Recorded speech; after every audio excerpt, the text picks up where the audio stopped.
मेरे प्यारे, यह गेहूं का फसल तैयार होने के कंडीशन पर है। लगभग 15 से 20 दिन के अंदर गेहूं का फसल तैयार हो जाएगा और किसान भाइयों की जो खुशी है वो उनको देखने को मिल रहा है। इसलिए कि किसान भाइयों का जो योगदान है वह बहुत ही अमूल्य है, क्योंकि मेरे प्यारे, आप रुपए पैसे से सोना चांदी खरीद सकते हो लेकिन अनाज नहीं खरीद सकते। इसलिए हमेशा जितने भी हमारे भारतवर्ष में किसान हैं या दुनिया में जितने भी लोग किसान हैं, इनके लिए हमेशा सम्मानित और इनके लिए काम हमेशा निःशुल्क होना चाहिए। इनको बैंक में जो ये ऋण कर्ज लेकर रखे हुए हैं, बैंक वालों ने इनका कर्ज, जैसे छोटे साहूकार किसान हैं, इनका जो पैसा है वो गेहूं तैयार हो गया, चावल तैयार हो गया, ये बेचारे लोग का जो छोटे हैं इनका पैसा सब बैंक वाले खा जाते हैं, ले लेते हैं। और जो बहुत ही ज़्यादा मजबूर हो जाते हैं, पढ़ा लिखा नहीं पाते अपने बच्चों को। तो इसलिए मेरे प्यारे देशवासियों, किसान के लिए हमेशा योगदान करोड़ों करोड़ों लोगों के ऊपर हमेशा रहा है। हमारे देश का 2 ही लोग तो ईमानदार बचे। एक सरहद पे जो हमारे जवान हैं, दिन रात अपनी मेहनत से और देश की जज्बा लेकर के सरहद पे रक्षा करते हैं, और किसान दिन रात मेहनत कर करके और सब्जियां, गेहूं, चावल, अनाज सब पैदा करने के लिए दिन रात मेहनत करता है। इसलिए किसान का हमेशा योगदान रहा है। हमारे किसान भाइयों का सबसे बड़ा योगदान है। इनका मैं क्या करूं, मैं एक छोटा सा आदमी हूं, देश के लिए बहुत कुछ सोचता हूं, लेकिन क्या करूं, मजबूर हूं, क्योंकि हमारा देश भ्रष्टाचार के भेंट चढ़ चुका है।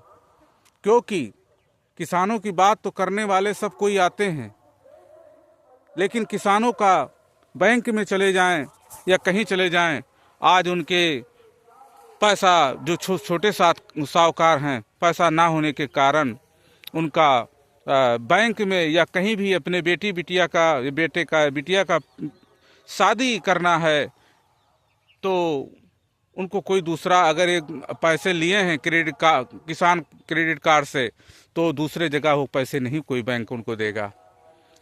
किसान कितनी मजबूरी है कि हमारे किसान भाइयों की हर साल हजारों संख्या में जान जा रही है और नेता भाषण देकर चले जाते हैं, क्योंकि इनके बीवी बच्चे सुरक्षित हैं, बड़े बड़े अफसर के बच्चे सुरक्षित हैं। हमारे किसान भाइयों ने जो दिन रात मेहनत करके फसल उगा रहे हैं, इनका जो मूल रूप सही ढंग से है वो नहीं मिल पा रहा है।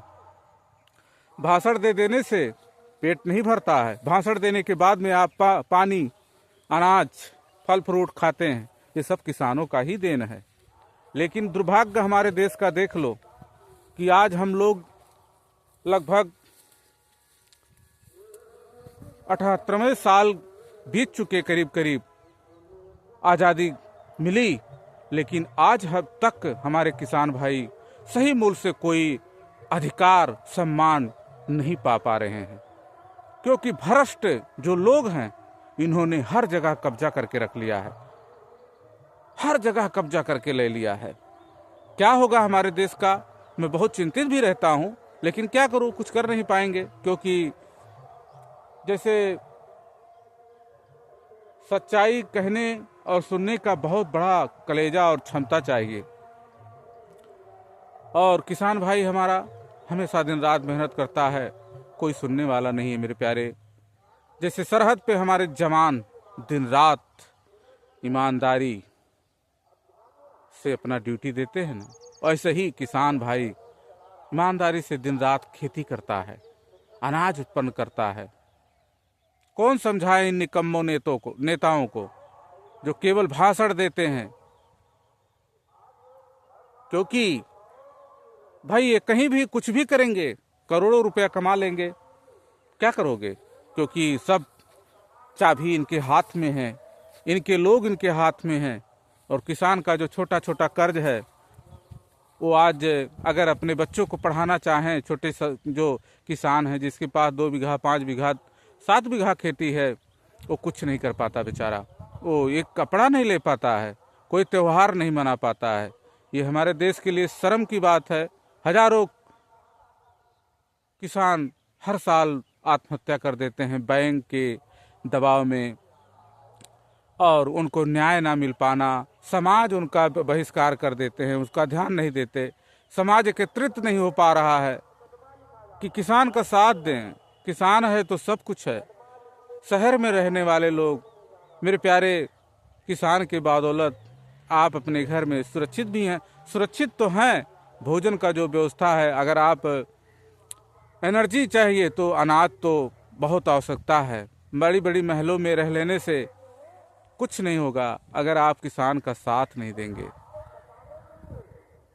मैं बहुत ही उत्साहित हूँ, लेकिन मजबूर हूँ क्योंकि कुछ कर नहीं सकता हूँ। नहीं तो मैं देश भर में जितने भी किसान हैं उनका, किसान का देख करके मैं उनका कर्जा सब माफ़ करवाने का काम करता। लेकिन कुछ चलेगा नहीं, क्योंकि सरकार अंधी तो है, बहरी भी है। क्या बोलोगे, कोई सुनने वाला नहीं है। कहाँ जाओगे, तड़फड़ा के ही मरना है। और कैसो कैसो अपना जीवन जो छोटे किसान हो बेचारे काट रहे हैं। और सरहद पे हमारे जवान तो हमेशा योगदान, किसान योगदान दे ही रहे हैं। मैं इन दोनों लोगों को अपने हृदय में हमेशा संजो के रखता हूं, क्योंकि मैं एक छोटा सा किसान का लड़का हूं, बच्चा हूं। मेरे पास तो कुछ उतना है नहीं। छोटा मोटा बाहर व्यवसाय करता था, कोरोना काल में सब ध्वस्त हो गया। आज लाचार हूं, कुछ नहीं कर सकता। और क्या करूं, जाके अब कहीं नरेगा में काम तो कर नहीं पाऊंगा, क्योंकि हमने मेहनत करके, संघर्ष करके शहरों में कुछ बनाया था, सब मिट गया, खो गया, घर सब चले गए। जय हिंद, जय हिंद, जय हिंद।